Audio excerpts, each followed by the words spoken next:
hear a man phoning a woman about an advertisement he has seen in the paper for some furniture. First, you have some time to look at questions 1 to 5.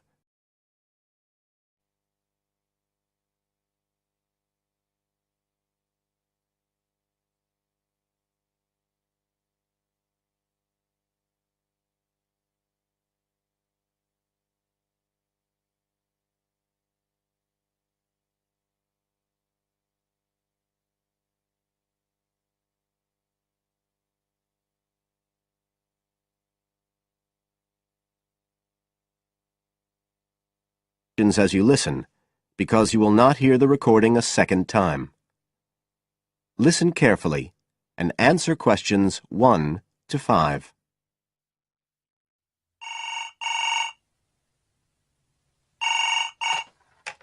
Hello?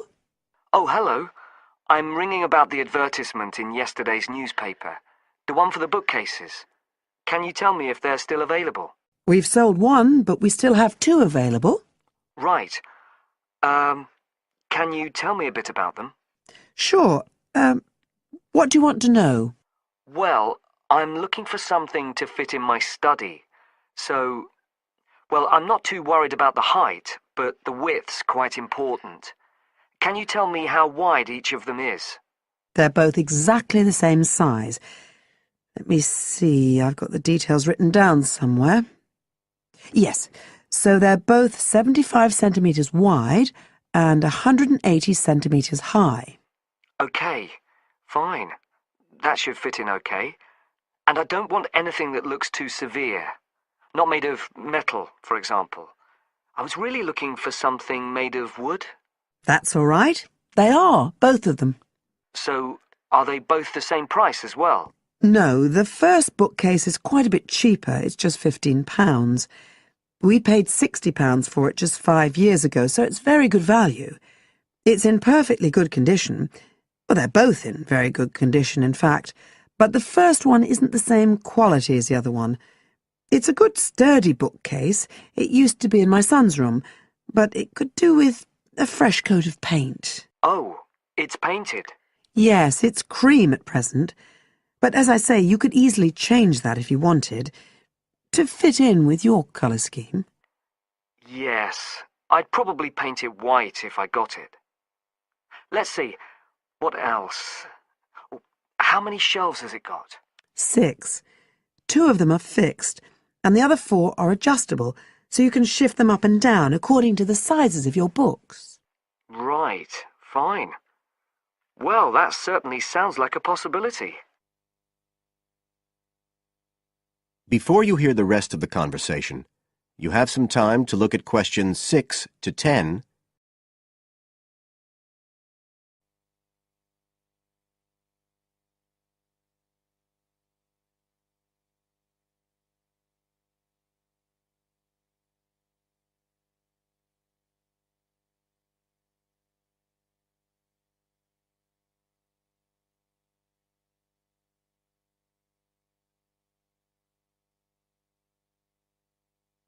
Now listen and answer questions 6 to 10.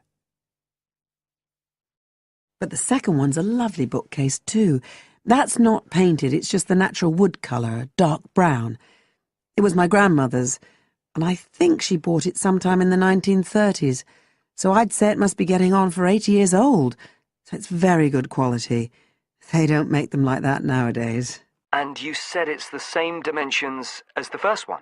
Yes, and it's got the 6 shelves, but it also has a cupboard at the bottom that's really useful for keeping odds and ends in. Right. Oh, and I nearly forgot to say, the other thing about it is it's got glass doors, so the books are all kept out of the dust. So it's really good value for the money.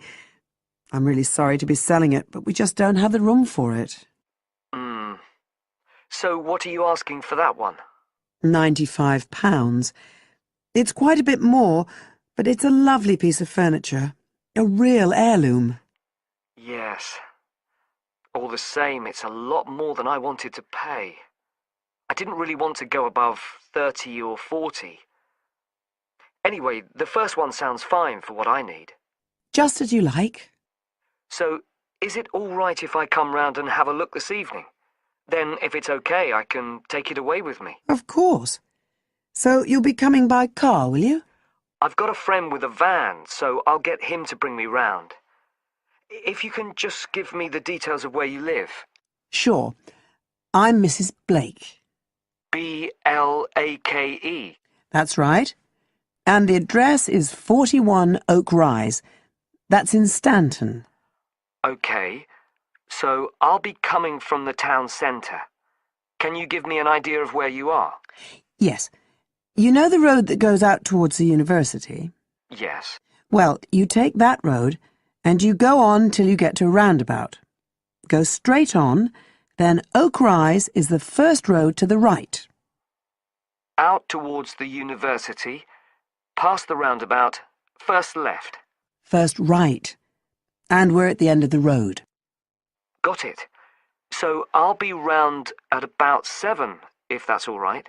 Oh, and my name's Connor. Connor Field. Fine. I'll see you then, Connor. Goodbye. Goodbye.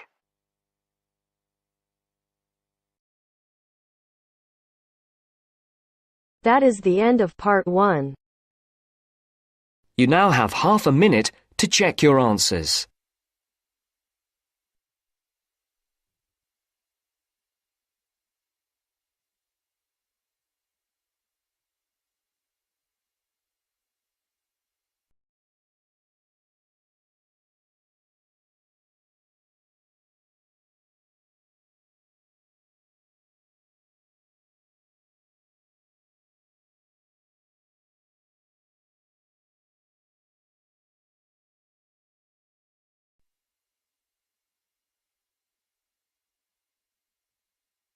Now turns to part 2.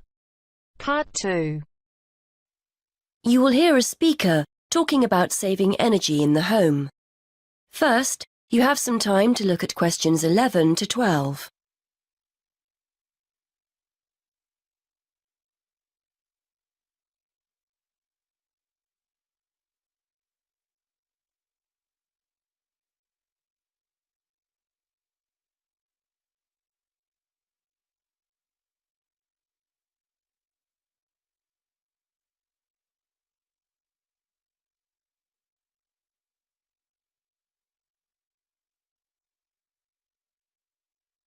Now listen and answer questions 11 to 12.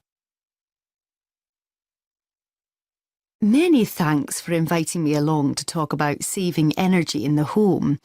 This is a key issue for many people who now find themselves on tight budgets. So today I'd like to spend a few minutes going through some simple tips to help keep those energy bills to a minimum. I'll start with some easy, cheap ideas before talking about more major solutions later. I think we're all aware of the importance of insulating our homes, and although I'd advise you to get it done, I appreciate it can sometimes be inconvenient to have building work carried out. And though they're growing in popularity, having solar panels installed on the roof isn't a cheap enough option for many of us to consider seriously. So what other steps can we take? Well, most people will make a point of turning the heating down when temperatures outside rise, but they ignore other equally useful ways of saving energy when they're making dinner or doing their weekly laundry. Before you hear the rest of the talk, you have some time to look at questions 13 to 20.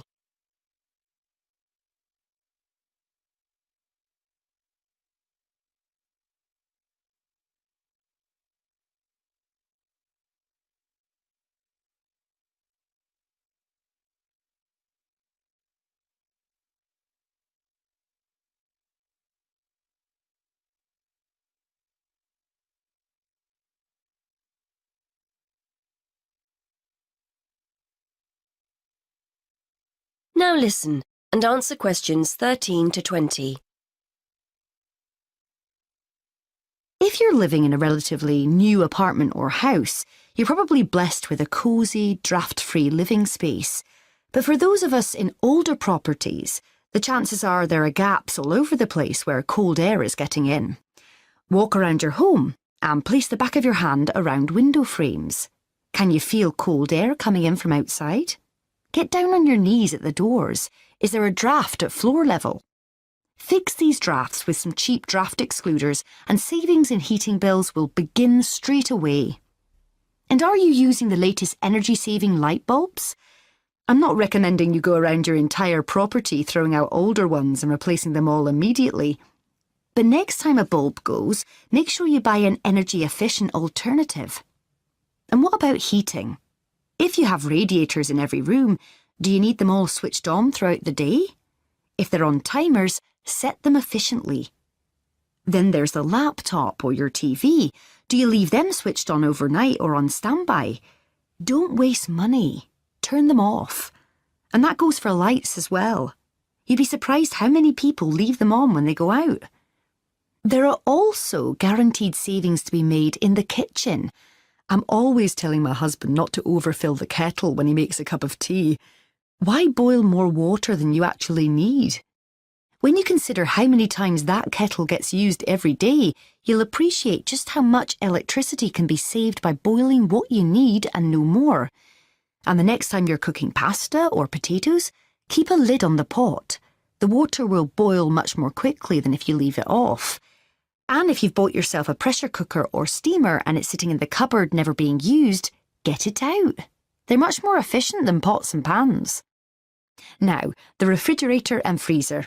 If the fridge is next to the cooker, it's having to work harder to stay cold. But as I'm giving cheap, easy solutions here, a kitchen redesign might be out of the question. Still, there are other energy-saving steps you can take. Keep an eye on the temperature control. We often forget to turn it down in the colder winter months when a high setting is unnecessary. Also, remember to defrost the freezer frequently and try not to overfill it, as this isn't the most efficient way of using it. The washing machine is another potential money saver.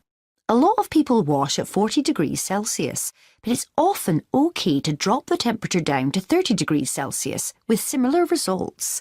And remember to either wash full loads or select the half-load programme. Again, a surprising number of people forget to do this. And is it really necessary to dry your clothes in a tumble dryer? If you have a garden or a yard, hang them outside. Or if you're drying them inside, get yourself a cheap clothes rail rather than hanging things over radiators, which robs you of valuable heat. Now, let's turn to some of the help our local council is offering to householders to save energy. That is the end of part 2. You now have half a minute to check your answers.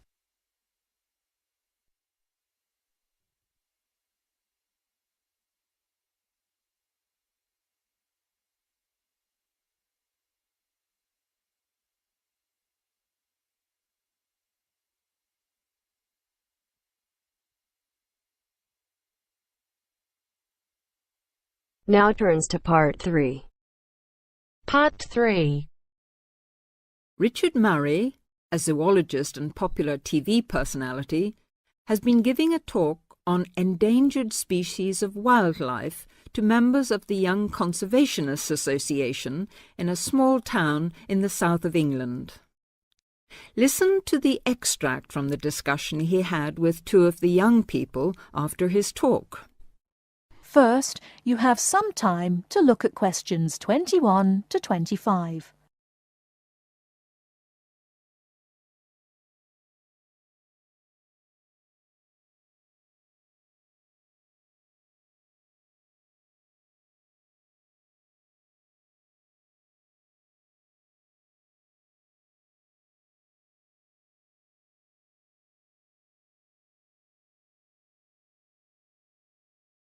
Now, listen carefully and answer questions 21 to 25. What would you say, Mr. Murray, are the main reasons that so much of our wildlife will have died out by the end of the next few decades? Well, Tony, we can't, of course, rule out the effect of urbanisation due to the spread of population. But apart from that, I believe there are two reasons which, in a way, are like the opposite ends of a piece of string. If you tie a knot in that piece of string, you end up with a circle, and whichever way you go round, it's going to turn out to be the same. I don't think I quite get that, Mr. Murray. Well, let's put it another way. It's rather like a film. You've got the good guys and the bad guys. They're pulling in opposite directions, but when it comes to the final showdown, it's hard to make out which is which. What are your two reasons, Mr. Murray? I call them greed and caring. Greed and caring?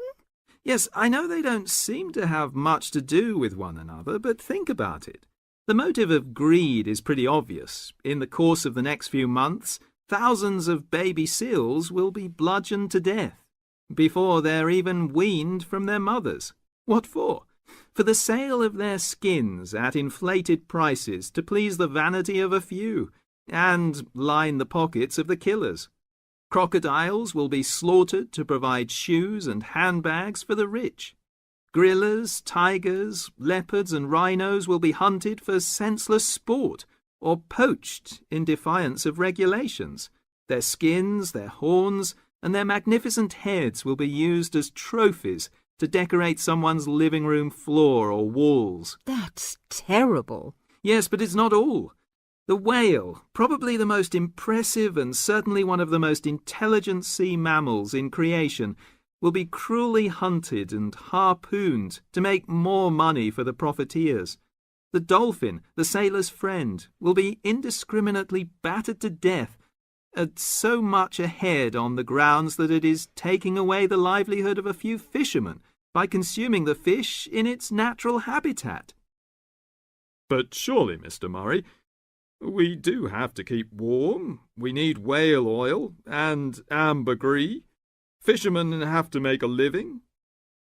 Part of what you say is true, of course, Tony, but we shall have to enforce far stricter controls if future generations are not to find themselves in a world devoid of wildlife as we know it. Well, I see what you mean about fur coats and crocodile handbags, Mr. Murray, but I don't understand what you mean by caring. That can't be bad, surely.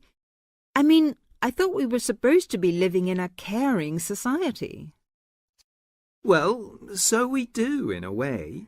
The trouble is, there are so many well-intentioned people who start out with the best possible motives of trying to protect or immunize us from this, that, or the other in the most effective way at the quickest possible rate. But in their enthusiasm, they lose sight of the long-term consequences. It's only very gradually that the danger to other forms of life, including humans, comes out.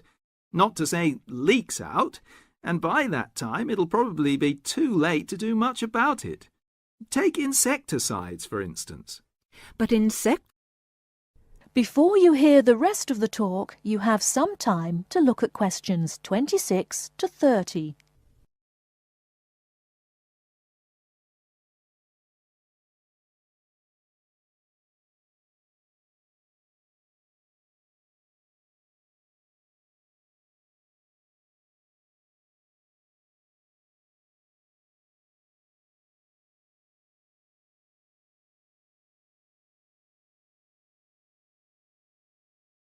Now listen and answer questions 26 to 30. But insecticides protect crops from pests. They destroy disease-carrying mites and creepy crawlies like cockroaches. True, but nature has a way of developing her own immunity against insecticides and other pest controls, with the result that the biologists are driven to inventing stronger and stronger compounds, which, though they may annihilate the pest, nevertheless permeate the environment, are assimilated by plant and animal life, and become absorbed by the soil. Countless innocent creatures, the beaver or the mole, for example, are performing a useful task in the natural control. The alarming prospect is that as these poisons enter the foods we eat, and consequently our own systems, they'll find their way into the body of the pregnant mother and into her milk, offering incalculable risks to the unborn or newly born infant. In spite of all our technological expertise, our time is running out. We're virtually destroying ourselves. That is the end of part 3. You now have half a minute to check your answers.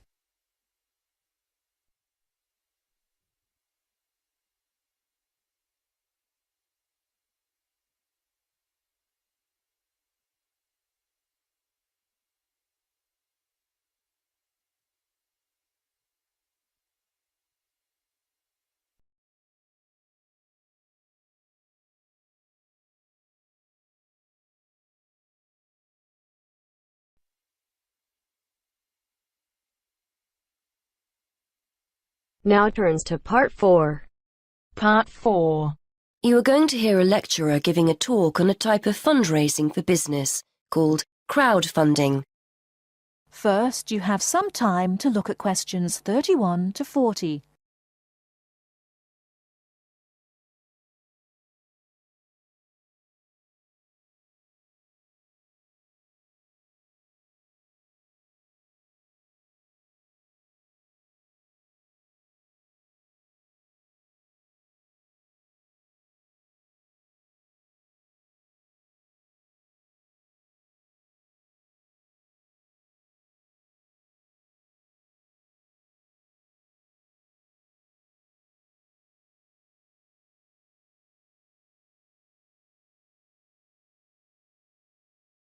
Now listen carefully and answer questions 31 to 40.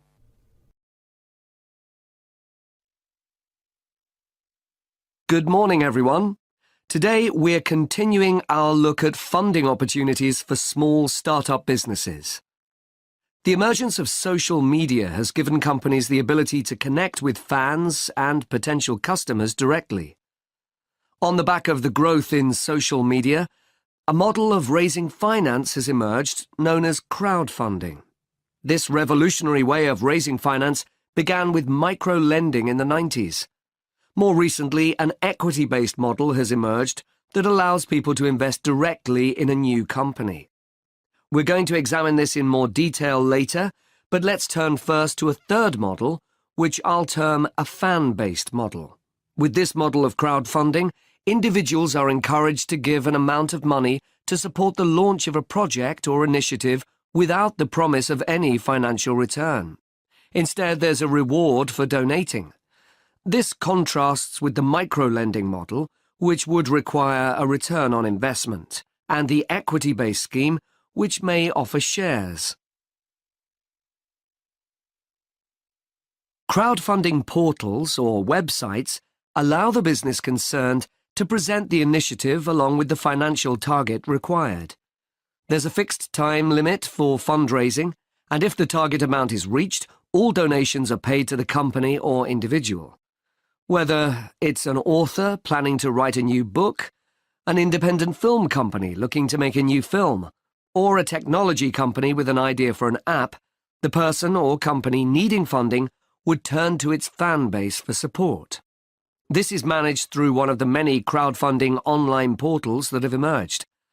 Of course, a fan or supporter of a particular initiative is likely to give money anyway. But donation-based crowdfunding will often make donating even more attractive by offering a rewards-based incentive scheme. Let's take a film company, for example, that needs funding for a new film. For a small set donation, the donor might be offered a free ticket to the premiere or a DVD of the film. A larger set donation might be rewarded by the chance to attend a launch event when the film goes live.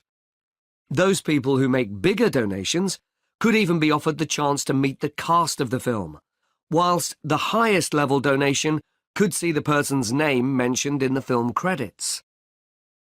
For companies that already have a significant fan base, crowdfunding offers a fantastic opportunity to raise money quickly from a large number of people, each of whom donates just a small amount of money. Compare this to the time and effort that would be needed to sell your idea to investors or your bank manager, particularly in an age when raising finance can be difficult.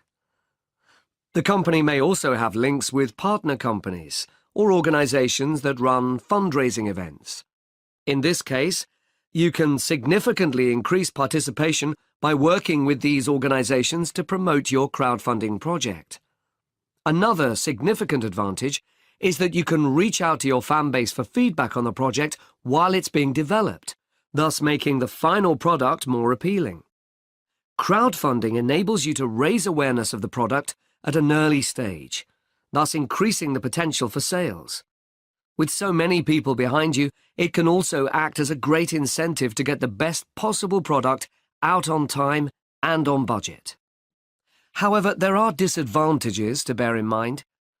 The model can be described as all or nothing. If you don't reach the monetary target required in the agreed time, all promises of donations are cancelled and no money is paid, leaving you back at square one. Should this happen, or still worse, you receive the funding but are unable to come up with the product, not only will your fans end up disappointed, but the portal will record the fact that you failed to reach your target, or that the initiative failed. Fulfilling all the pledges that you've made to people can also be very time-consuming. For example, remembering to send out copies of books or free cinema tickets can sometimes be forgotten in the excitement and frenzy of launching your product. People sometimes forget to factor in the cost of rewards when calculating profit margins. But these can be significant. And finally, if you have a small fan base, for example, you're a new company or have a small social media footprint, raising awareness of your initiative will be challenging. These drawbacks aside, donation-based crowdfunding is a wonderful opportunity for individuals or small startups to raise funds for that exciting new project whilst reaching out and connecting to the people who are most likely to support and promote your work for you.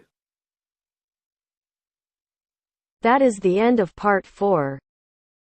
You now have half a minute to check your answers.